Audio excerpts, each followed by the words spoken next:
गरीब परिवारଙ୍କୁ ସାହାଯ୍ୟର ହାତ ବଢ଼ାଇଲା ପତିତପାବନ ସେବା ସଂଘ ଓ ନୀଳଚକ୍ର ସେବା ସଂଘ। ସୋସିଆଲ ମିଡିଆରେ ଭାଇରାଲ ହେଉଥିବା ଜଳେଶ୍ୱର ବ୍ଲକ ଆରୁହା ପଞ୍ଚାୟତ ଆରୁହା ଗ୍ରାମରେ 2 ଜଣ ବାପା ମା ଛେଉଣ୍ଡ ପିଲାଙ୍କ ଦୁଃଖ ଦେଖି ନ ପାରି ସାହାଯ୍ୟର ହାତ ବଢ଼ାଇଲେ ଭୁବନେଶ୍ୱର। ପୁରୀର ଜଣାଶୁଣା ସମାଜସେବୀ ଗୋପବନ୍ଧୁ ଆଚାର୍ଯ୍ୟ ଓ ନିରଞ୍ଜନ ନାୟକ ଓ ତାଙ୍କର ସହଯୋଗୀ।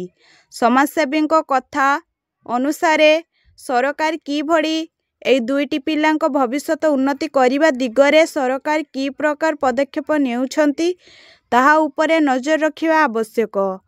କେମିତି ତାଙ୍କ ପାଠପଢ଼ା ଠିକଠାକ ସେ ହେବ, ରକ୍ଷଣାବେକ୍ଷଣରେ କୌଣସି ତ୍ରୁଟି ନ ହେଉ ତା ଉପରେ ଧ୍ୟାନ ଦେବା ନିହାତି ଜରୁରୀ ବୋଲି ବିଭିନ୍ନ ସମାଜସେବୀ ମତ ପ୍ରକାଶ କରିଛନ୍ତି। ଏହି ପିଲା 2ଟିକୁ ଓ ଗ୍ରାମବାସୀଙ୍କୁ ପତିତପାବନ ସେବା ସଂଘ ଓ ନୀଳଚକ୍ର ସେବା ସଂଘ ପକ୍ଷରୁ ଏକ ସାଇକେଲ, କିଛି ବସ୍ତ୍ର, କିଛି ରାସନ ଓ ବରିଷ୍ଠ ବୃଦ୍ଧ ବୃଦ୍ଧାଙ୍କୁ ବସ୍ତ୍ର ପ୍ରଦାନ କରିଥିଲେ। ପତିତପାବନ ସେବା ସଂଘ ପୁରୀରୁ ଉପସ୍ଥିତ ଥିଲେ ଅରୁଣ ମୁଦୁଲି ଓ ଅଶୋକ ସାହୁ। ନୀଳଚକ୍ର ସେବା ସଂଘ ଭୁବନେଶ୍ୱରରୁ ନିରଞ୍ଜନ ନାୟକ, ଦୀପକ ବେହେରା, ଅଭିଷେକ ବେହେରା, ବିନୋଦ ମହାକୁଡ଼। ବାଲେଶ୍ୱର ଜିଲ୍ଲା ବସ୍ତାରୁ शेख ଆଝାରୁଦ୍ଦିନଙ୍କ ରିପୋର୍ଟ, ବାଲେଶ୍ୱର ଖବର। जय श्री जगन्नाथ। मो ना गोपबंधु आचार्य, पतितपावन सेवा संघ पुरीर प्रतिष्ठाता।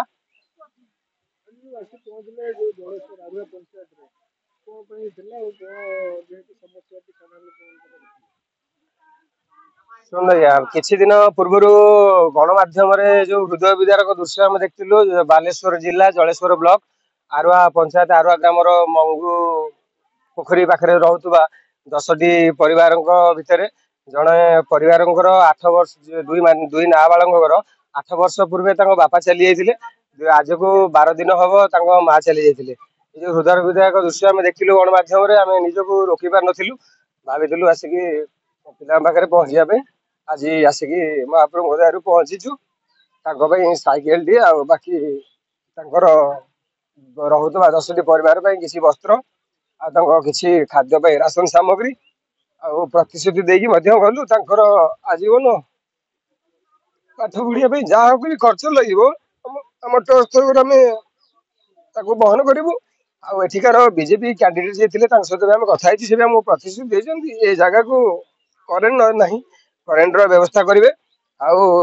आठार पानी भी व्यवस्था ना जो ट्यूबवेल 2टी अच्छी ट्यूबवेल 2टी खराब हो जाए से प्रतिश्रुति देते ट्यूबवेल 2टी को रिपेयरिंग करने जदि भी 7 दिन भितर सी न करती आम पारिया पर्यंत आम चेष्टा करूँ जगह को लाइन और पानी व्यवस्था करने।